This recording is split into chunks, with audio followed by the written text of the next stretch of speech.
In this video, we're going to go through some of the problems in the exam review 2. And so we'll start with number 1, and it says select the graphs which represent a function. So let me show you. Oh, let me turn my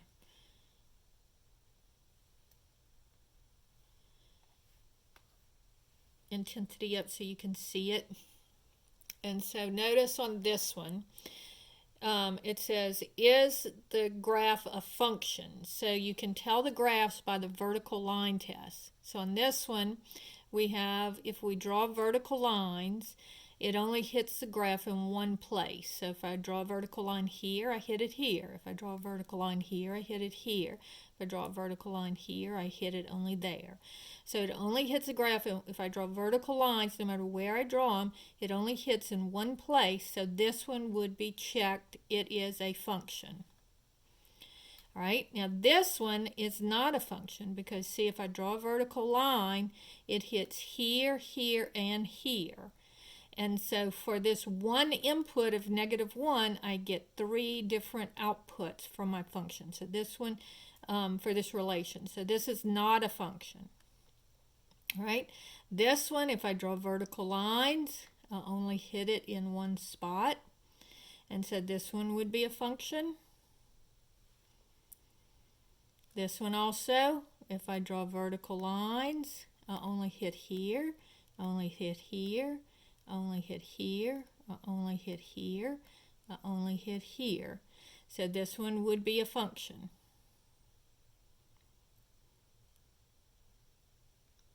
Well, it keeps turning the little, but I would check this one. All right, this one, if I draw vertical lines, it only hits here, it only hits here, it only hits here, it only hits here.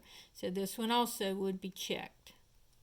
But this one, notice if I draw a vertical line, I hit here and here. So I would not check the circle one. All right.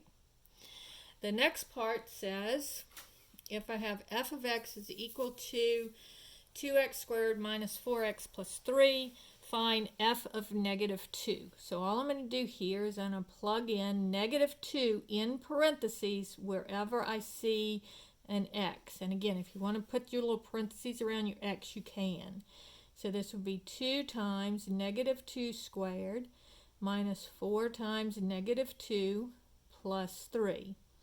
So that's going to be 2 times, now -2 times -2 is positive 4. Then that would be -4 times -2 is plus 8, plus 3 would be equal to 8 plus 8 plus 3. And so 8 plus 8 is 16, plus 3 would be 19. Or you can just use your calculator, all right? But you should plug it in first and then plug that into your calculator. So this would be 2 times 0 squared minus 4 times 0 plus 3. And so that 0 squared is 0. And then 4 times 0 is 0. And then plus 3. So it would be 0 minus 0 plus 3. So that would be 3. And then this would be 2 times 1 squared minus 4 times 1 plus 3. Well, 1 squared is 1, so 2 times 1 minus 4 times 1 is 4 plus 3. So it would be 2 minus 4 plus 3. And so that would be -2 plus 3 would be 1. So on these, you're just plugging in the numbers. Same with question 3. You're just plugging in the numbers. So f of -4, wherever I see an x, I'm just going to plug in the number -4. So it would be 3. And then instead of writing x, I'm going to write -4 squared plus 5 times, and instead of writing x, I'm going to write -4 plus 2. So now I'm going to do the arithmetic. So this would be 3. And -4 times -4 is positive 16. Be careful that's not negative. And then 5 times -4 is -20 plus 2.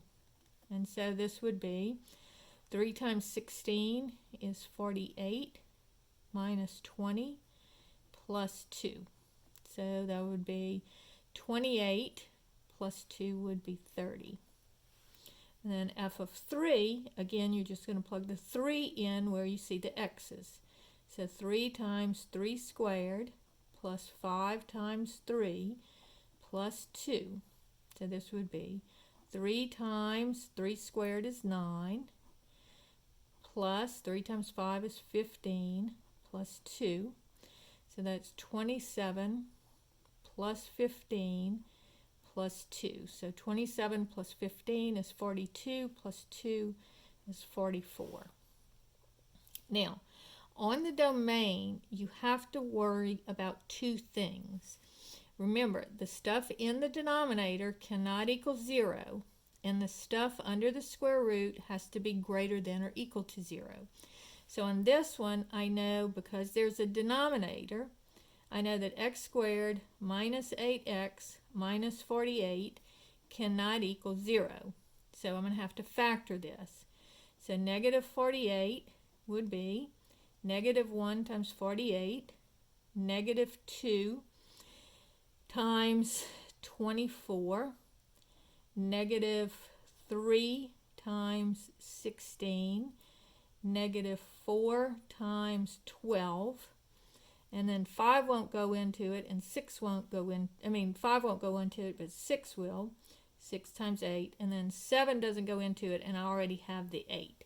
So I'm looking for negative 12, so for 8. So first thing I'm going to look for is the 8. And so 12 minus 4 would be 8, but I want negative 8, so it's the right number but the wrong signs. And so this will factor into x plus 4 times x minus 12 cannot equal 0. So x plus 4 cannot equal 0. So x cannot equal negative 4 if I subtract 4 from both sides. And then x minus 12 cannot equal 0. And then add 12 to both sides. And I get x cannot equal 12.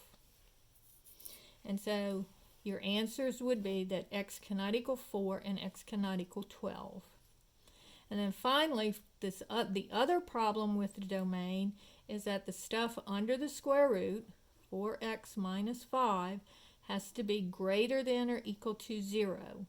All right, so here we're going to add the 5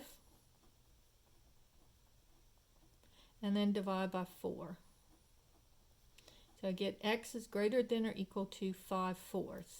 So on the number line, here would be the negative 5/4, and it will be a colored in circle and all the numbers greater than. And so in interval notation, remember infinity's over here, it would be from negative 5/4 to infinity. So if they wanted an interval notation, just draw it on the graph and see what it looks like. All right. So on here, just to recuperate everything that we just did, we had the graphs have to pass the vertical line test to be a function. Then we learned how to plug in the numbers in 2 and 3. And then in the when we're talking about domains, the denominator cannot equal 0. So whatever the denominator is cannot equal 0. You ignore the numerator altogether. And for this part of the domain, the stuff underneath the radical always has to be greater than or equal to 0.